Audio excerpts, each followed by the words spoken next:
자, 공지사항 하나 말씀드리겠습니다. 지난해 2월에 김용민 TV는 김용민 TV와 벙커원 교회 이전을 위한 모금 라이브를 진행했습니다. 자, 그리고 저희가 5월까지 순차적으로 이전했고 순항하고 있습니다. 다 여러분 덕입니다. 진심으로 감사드립니다. 이제 연말 정산의 시즌을 맞아서 당시에 기부금을 내신 분들을 위해서 저희가 그러니까 벙커원 교회가 영수증을 발급해 드리고 있습니다. 자, 지금 저희 커뮤니티란에 들어가시면은 공지사항이 올라와 있는데요. 그 링크를 따라 들어가시면은 영수증 신청하실 수가 있습니다. 1월 13일 오늘까지 신청을 받습니다. 여러분 그때 기부금 보내신 분들, 그러니까 얼마 전에 평화나무 모금 방송 말고 작년 2월에 김용민 TV 이전을 위한 방송 기억하시죠? 전현희 최고위원도 나오시고 김준혁 의원도 나오시고 했던 방송, 그때 모금에 동참해 주신 분들 지금 커뮤니티 들어오셔서 그곳에 영수증 신청하시면 저희가 답장을 드리도록 하겠습니다. 여러분의 사랑과 후의에 진심으로 감사드립니다. 자, 오늘 10월 2일 마침내 검찰청이 역사 속으로 사라집니다. 그리고 그 빈자리를 채우기 위한 후속 입법으로 정부는 중대범죄수사청, 이른바 중수청과 공소청 설치 법안을 입법 예고했습니다. 수사와 기소를 분리하겠다는 오랜 검찰개혁의 구호가 이제 드디어 제도화되는 순간입니다. 그러나 우리는 지금 안도의 한숨 대신에 깊은 질문 앞에 서 있습니다. 이 법안으로 정말 정치 검찰의 시대를 끝낼 수 있는가? 아니면 간판만 바꾼 또 다른 검찰을 탄생시키는 것은 아닌가 하는 질문입니다. 조국 혁신당 대표는 정부안을 두고 중수청을 제2검찰청으로 만들려는 시도다라면서 강하게 반대했습니다. 수사 기소 분리를 외치면서 싸워온 국민에 대한 배신이다, 이런 말까지 덧붙였습니다. 이 비판은 과장일까요? 정부 방안의 핵심을 들여다보면 중수청 조직을 법률가와 비법률가로 이원화해서 수사사법관과 전문수사관으로 나누겠다는 구상입니다. 자, 법률가는 누구를 말하는 것일까? 전문수사관은 누구를 말하는 것일까? 바로 검찰청이 사라지면은 중수청이냐 공소청이냐 둘 중에 하나를 골라야 하는 검사들입니다. 검사들. 네, 말하자면 검사와 검찰 수사관을 나누었던 기존 검찰 조직을 그대로 수사사법관과 전문수사관으로 나눠서 배치하겠다는 겁니다. 형식적으로는 공소청 검사가 직접 수사를 할 수 없도록 막았지만 겉으로 보기에는 수사와 기소 분리 원칙이 관철된 것처럼 보이지만 실상은 그렇지 않다는 것이죠. 이름만 바꿔서 그렇게 검사들의 수사권을 보장하는 방식으로 정부안이 짜여졌다는 것입니다.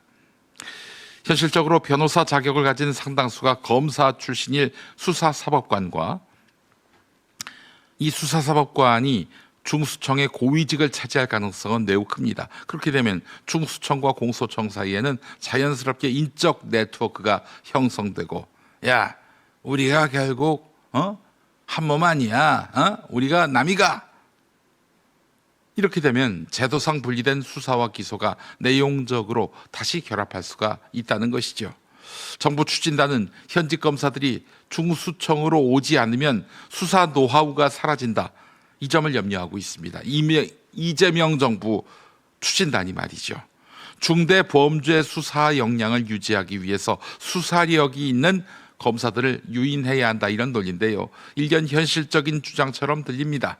그러나 이 논리는 검찰개혁의 출발점 자체를 뒤집습니다. 우리가 왜 검찰청을 폐지합니까? 수사와 기소를 한 손에 쥔 검찰의 폐해를 수십 년 동안 겪었고 전직 대통령, 노무현 전 대통령을 또 보냈던 것 아니겠어요?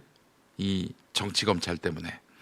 정치적 수사가 민주주의를 어떻게 파괴했는지 우리는 지지난해 12월 내란을 통해서 똑똑히 보았습니다. 그런 역사를 지나서 겨우 검찰청을 없애놓고 현직 검사들의 전직이 개혁의 성패를 가르는 기준이 될 수 있는 겁니까? 물론 국민들은 수사 공백을 걱정합니다. 경찰 수사가 항상 완벽하지 않다는 불신도 적지 않습니다. 피의자에 대한 편견을 가진 경찰 하나가 이 사람을 망칠 가능성, 그 인생을 망칠 가능성 또한 남아 있습니다. 또 김병기 의원의 경우지요. 최근 공천비리 의혹 사건에서 드러났듯 수사를 못한 것이 아니라 아예 하지 않은 것 아니냐, 이런 의혹이 나오는 현실을 보면 이런 우려도 터무니없진 않습니다. 그래서 중수청이 수사를 엉망으로 해서 공소청에 넘기면 공소권을 가진 검사가 도대체 무엇을 할 수 있느냐, 이런 비판도 나오는 것이죠. 자, 이 문제를 보완하기 위해서 정부안 초안에는 공소청이 중수청 수사 과정에서 담당 수사관의 교체를 요구할 수 있는 권한을 두는 방안이 담겼습니다. 또 일부에서는 공소청 검사에게 제한적인 보완 수사권을 허용하자는 주장도 나옵니다. 물론 이것도 검찰 개혁을 주장하는 사람들에게는 천부당 만부당한 그런 방안이 되겠습니다만은 보완 수사권은 매우 위험하다, 이런 지적이 있는 것이죠. 이걸 넓게 인정하는 순간 수사와 기소 분리는 다시 무너지고 검사는 이름만 바꿔서 수사권을 손에 쥐게 된다라는 비판도 나옵니다. 자, 사실 이번 정부 안에 있어서 문제가 되는 것은 또 있습니다. 정부안에 따르면 행정안전부 장관은 중수청장을 통해서 수사에 대한 지휘, 감독 권한을 갖습니다. 수사 지휘권은 법전 속에만 존재하고 실제로는 행사되지 않는 칼집 속의 칼이어야 할 텐데, 그러나 우리는 이미 법무부 장관의 수사 지휘권이 어떻게 남용되어 왔는지를 경험했습니다. 행정안전부 장관이라고 다를 것 없다라는 비판, 누가 여기에 반박할 수 있겠습니까? 자, 이 모든 우려는, 이 모든 걱정은 단 하나의 질문으로 모이게 됩니다. 그게 뭐냐? 만약 지금 이재명 대통령 때는 걱정이 없죠. 윤석열 같은 인간이 다시 집권할 경우, 친검찰 세력이 다시 집권한다면 우리는 안전한가? 이겁니다. 이 질문이에요. 이 질문으로 모든 것이 다 모아집니다. 그렇지 않습니까? 결론부터 말해보면 충분히 위험합니다. 법이 통과된 뒤에도 인사와 예산 운영으로 권력은 재구성될 수 있습니다. 시행령으로 수사 범위를 넓힐 수도 있고 형사소송법 개정으로 보완 수사권을 되살릴 수 있습니다. 윤석열 같은 미친놈이 대통령이 될 경우에 말입니다. 수사사법관 제도가 굳어지면 검찰적인 수사 문화는 다른 이름으로 부활할 가능성이 큽니다. 그런 의미에서 어제 정성호 법무부 장관의 발언 중에 정말 한심하기 짝이 없는 멘트가 하나 있었는데, 이재명 정부의 검사는 다르다. 이재명 정부의 검사들은 다를 수 있어요. 근데 다음 정권, 윤석열 같은 미친놈이 집권하는 정부의 검사도 다를까요? 이재명 정부와 닮아 있을까요?